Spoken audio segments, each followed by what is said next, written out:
Hello again. Now the main stories in London. 80% of business owners say they are unprepared for new food safety legislation that's due to come into effect next month, according to a report by the National Food Strategy. The legislation was put forward following the death of Natasha Ednan-Laperouse, who suffered an allergic reaction to a pret-a-manger sandwich.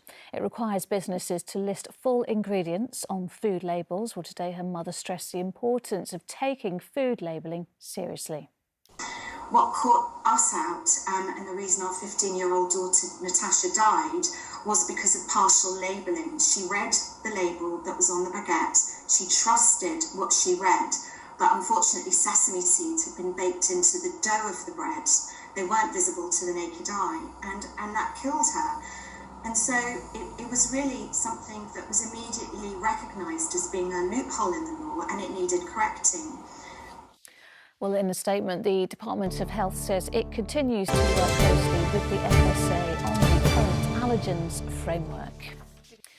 Extinction Rebellion protesters gathered outside the JP Morgan offices in Embankment this morning. The women used painted hammers with words such as life, love and care on them to break the glass of the building. Well, yesterday, 43 climate activists were arrested after they blocked access to both London and Tower Bridge, taking the total number of arrests to 469. Tucked away in a courtyard in the heart of the city is the country's oldest synagogue, Bevis Marks, but its future could be at risk.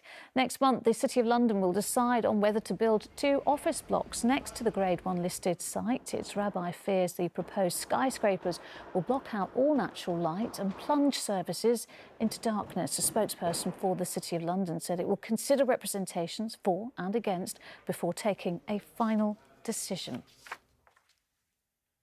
All right, time to see what the weather has in store. Here's Sally with the forecast.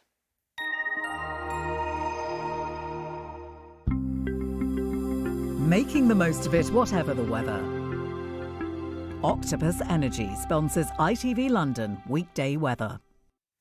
Hello and good afternoon. I hope your Wednesday is going well. The first day of meteorological autumn, and it's exactly the same as the last day of summer, with plenty of cloud outside, the odd break to let a touch of blue sky through, but nothing much. Still that cooling northerly breeze, so highs of only 18 to 20 degrees. Overnight, not a huge amount of change. Some of that cloud's starting to thicken up a bit though, so we might get a few spits and spots of rain overnight, but most places staying dry. The temperature's holding up in the low to mid-teens. And then tomorrow, a very similar story, so plenty of cloud around. The only real change, though, is that the winds might be slightly more easterly and a few more gaps in that cloud developing to let a touch of sunshine through, and therefore a degree or so higher. I'll see you later on. Cheerio. Octopus Energy sponsors ITV London weekday weather.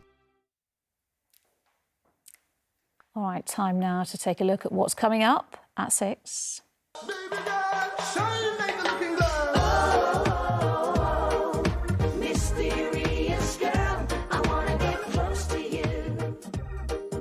Oh, remember that. Well, now Peter Andre is taking to the London stage. He'll be here later to talk about joining the cast of Grease, the musical. And I will be back for that and lots more at 6. Until then, enjoy your afternoon. Bye-bye.